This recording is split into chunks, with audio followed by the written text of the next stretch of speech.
Hello everyone, म JNG beauty academy चावेल काठमाडौँबाट day 12 मा हामीले टाइप्स अफ नेल एक्सटेन्सनको बारेमा सिकेको थियौं भने डे 13 मा एक्रिलिक नेल र जेल नेल कस्तो हुन्छ भनेर सिक्छौं।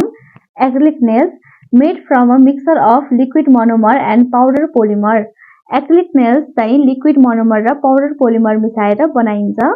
Very durable and customisable. Acrylic nail लामो समयसम्म रहन्छ।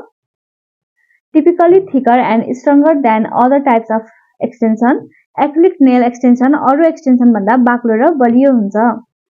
अब gel nail made from a gel-like substance that is cured under a UV or LED light. Gel nailहरु जेल जस्तो पदार्थबाट बनेको हुन्छन् जुन UV LED लाइटमा सुक्ने हुन्छ।